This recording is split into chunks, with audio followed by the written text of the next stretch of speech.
This one perspective shift can make a huge difference if you're looking to have a better sound on your clarinet. My name is Josh Gu, and I'm taking my years of experience learning, teaching, and performing, and sharing all of my best clarinet and music tips so you can get more out of your practice, and most importantly, have fun. You can learn more about all of my many resources at QuickStartClarinet.com, and don't forget to subscribe to this channel and hit the bell to get notified when I post new videos. When it comes to sound quality on the clarinet, I think there's several different aspects that go into what actually is the sound quality of the instrument. On one hand, there's the very subjective side of things of like how bright the sound is it dark, is it projecting, is it focused, is it airy, is it fuzzy, like what the actual quality of the sound is.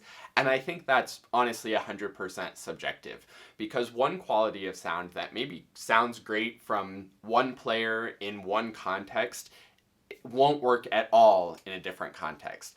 I can think of some of my favorite clarinet tones, thinking of like Sabina Meyer's just beautiful sound. Anthony McGill has just this super clear focus. But if we took those amazing sounds and put them into like pop, jazz, or klezmer, then they would seem out of place and not feel right. Whereas you have someone like Anat Cohen's like really unique, really cool sound, sort of, she almost has a cross-genre sound that I think is fantastic. But if you took her distinct quality of playing and sound and put that into like a Mozart quintet or something like that, then it would be kind of weird and out of place. All of those sounds are fantastic from amazing professionals, but depending on the context they're in, may or may not actually sound good and actually fit. So that's the very subjective side of sound quality. And I think that's the side that we spend too much time focusing on and worrying about. Thinking, ooh, if I get this different mouthpiece or try these different reeds or a different ligature or clarinet or any piece of equipment, then I bet it'll make my sound better and I'll sound better. And I think a lot of times when people are thinking that, they're thinking about that sort of subjective sound. Like, oh, I heard that this mouthpiece plays a little brighter and I want to have a little brighter sound, so that'll be good. Or usually it's darker because that's the trend, is everybody wants a darker sound, right? But that kind of thinking is only one side of sound quality. The other side of sound quality, I think, is so much more important, and that's the kind of perspective shift that I want to give to you.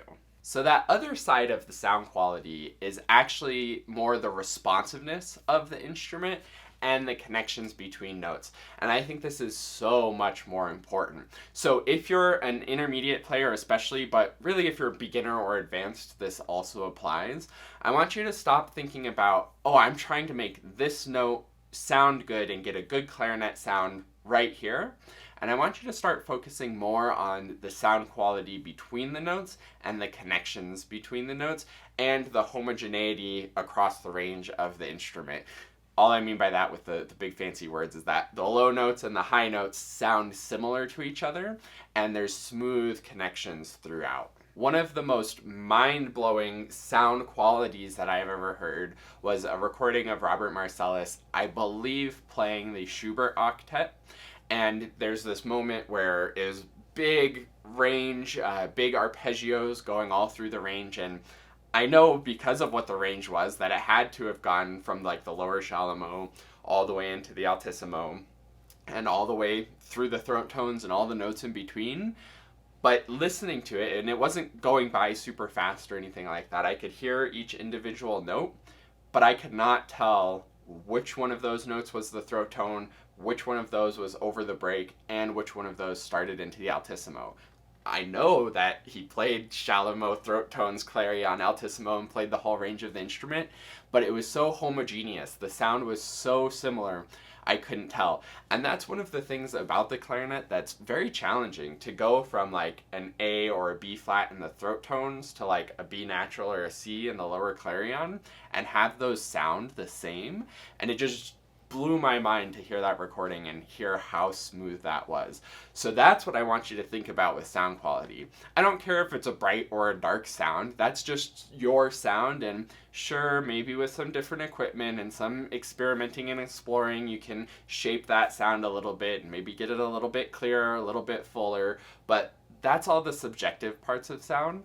I want you to focus on that consistency across all of the registers from note to note, and especially between the notes.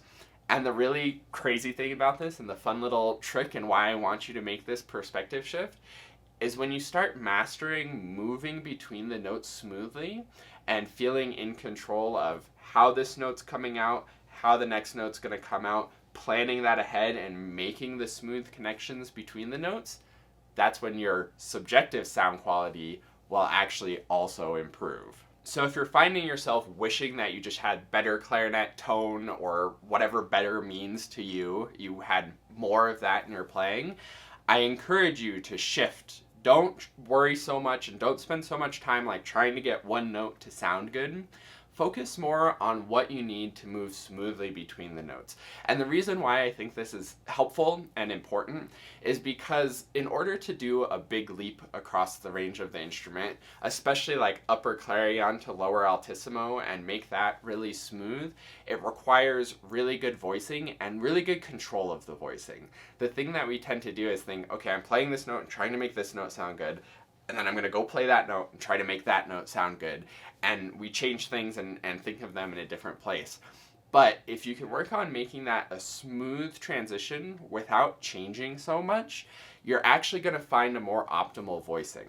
My sort of personal experience and the hypothesis I have for how it feels to play the clarinet is that generally, with some exceptions, there's one optimal voicing where everything comes out smoothly and sounds great.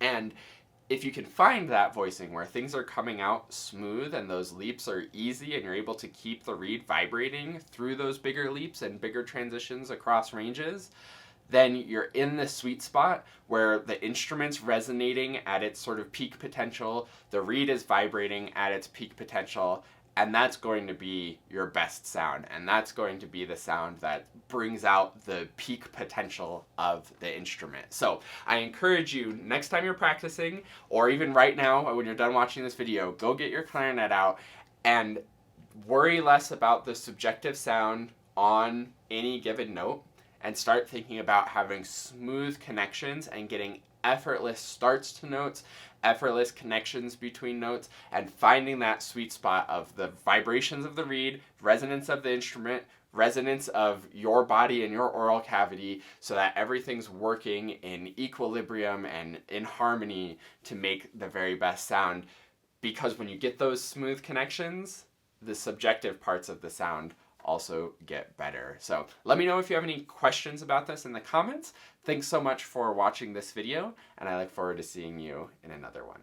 And last but not least, a huge heartfelt thank you to the Dennersons. This is like the QuickStart Clarinet family who supports the channel and helps to make everything that I do possible. If you would like to support the channel and get some awesome rewards in return where we can work one-on-one over video and you can have my full support moving forward on your clarinet journey, then go to quickstartclarinet.com/supporter.